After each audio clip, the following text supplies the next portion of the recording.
ఏపీని వణికిస్తున్న GBs వ్యాధిపై CM Chandrababu సమీక్ష నిర్వహించారు. ఈ సమావేశానికి మంత్రి సత్యకుమార్ యాదవ్ అధికారులు పాల్గొన్నారు. నిన్న జీబీఎస్తో గుంటూరు జీజీహెచ్లో ఓ మహిళ చనిపోవడంతో సీఎం చంద్రబాబు వ్యాధి వ్యాప్తి చెందకుండా ఉండేందుకు తీసుకోవాల్సిన చర్యలపై అధికారులకు దిశానిర్దేశం చేస్తున్నారు. ప్రస్తుతం ఏపీ వ్యాప్తంగా వివిధ ఆసుపత్రుల్లో 16 మంది చికిత్స పొందుతున్నారు.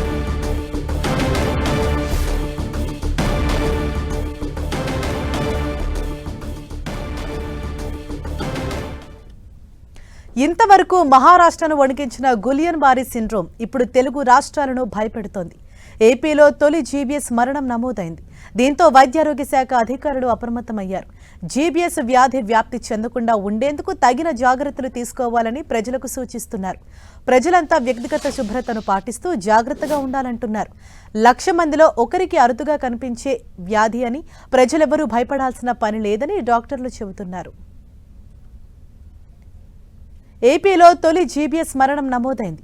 గులియన్-బారీ సిండ్రోమ్తో గుంటూరు ఆసుపత్రిలో చికిత్స పొందుతూ ఓ మహిళ మృతి చెందింది. ప్రకాశం జిల్లా అలసందలపల్లికి చెందిన మహిళ తీవ్ర జ్వరం, కాళ్లు చచ్చిపడిపోవడంతో కొన్ని రోజులుగా వెంటిలేటర్పై చికిత్స పొందుతూ నిన్న సాయంత్రం కన్నుమూసింది. వ్యాధి తీవ్రత పెరిగి గుండెపోటు రావడంతో ఆమె మృతి చెందిందని డాక్టర్లు నిర్ధారించారు. అరుదుగా 1,00,000 మందిలో ఒకరిద్దరికే వచ్చే జీబీఎస్ అనే నరాల సంబంధిత వ్యాధి కేసులు ఏపీలో ఇటీవల ఒక్కసారిగా పెరగటం ఆందోళన కలిగిస్తోంది. గుంటూరు ప్రభుత్వ ఆసుపత్రికి ఈ నెల 11న ఒక్కరోజే 7 కేసులు వచ్చాయి.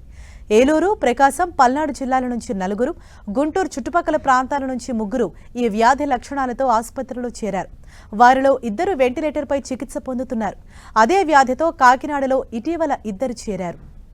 ప్రస్తుతం రాష్ట్రంలోని ప్రభుత్వ ఆసుపత్రుల్లో ఈ వ్యాధితో 16 మంది చికిత్స పొందుతున్నారు. ఇది అంటువ్యాధి కాకపోయినా అప్రమత్తంగా ఉండాల్సిందే. ఇది ఒక రకంగా పక్షవాతం లాంటిదే. చాలా వరకు ఇతరత్ర ఇన్ఫెక్షన్లు వచ్చిన వారికే ఇది మొదలవుతుంది. వ్యాధి తీవ్రమైతే కండరాలు చచ్చుబడతాయి. వ్యాధి లక్షణాల్ని సకాలంలో గుర్తించి చికిత్స పొందితే ప్రమాదకరం కాక ముందే నయం చేసుకోవచ్చు. ముఖ్యంగా కలుషితమైన నీరు, ఆహారం ద్వారా ఇది వ్యాపిస్తుంది. పెద్దవారికే వచ్చే ఈ వ్యాధి ఇప్పుడు పిల్లలు, శిశువులకు సోకటం ఆందోళన కలిగిస్తోంది. ఈ వ్యాధి ప్రాణాంతకం కాకపోయినా సకాలంలో గుర్తించి చికిత్స పొందకపోతే ప్రమాదం సంభవిస్తుంది. ఇతర ఇన్ఫెక్షన్లు వచ్చినా, కలుషితమైన నీరు, ఆహారం తీసుకున్నా, పెద్ద ఆపరేషన్లు చేయించుకున్నా ఈ వ్యాధి సోకే అవకాశాలున్నాయి. గవర్నమెంట్ హాస్పిటల్ 7 కేసులు అడ్మిట్ అవ్వటము, ఒక 2 డిశ్చార్జ్ అవ్వటము, దాంట్లో చిన్నపిల్ల కూడా చక్కగా డిశ్చార్జ్ అయిపోవడం మన ఇమ్యూనోగ్లోబులిన్స్ పెట్టిన తర్వాత జరిగింది.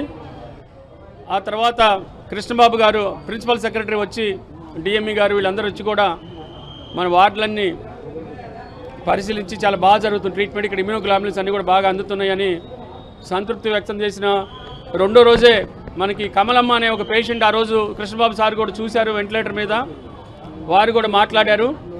ఆ వెంటిలేటర్ మీద ఉన్న కమలమ్మ ఒక 45 సంవత్సరాల స్త్రీ, ప్రకాశం జిల్లా నుంచి వచ్చింది, అరసలపల్లి నుంచి.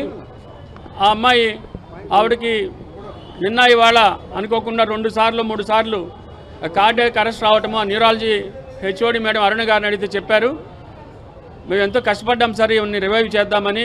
ఎందుకంటే జీబీ సిండ్రోమ్ వాళ్ళకి మోర్టాలిటీ ఒక 5% ఉంటుంది. సో మనం ఇక్కడ ట్రీట్మెంట్లో ఉంచాం కాబట్టి ఆవిడ దాదాపు 3వ తారీఖు ఇక్కడ అడ్మిట్ అయింది, ఫిబ్రవరి 3వ తారీఖు. సో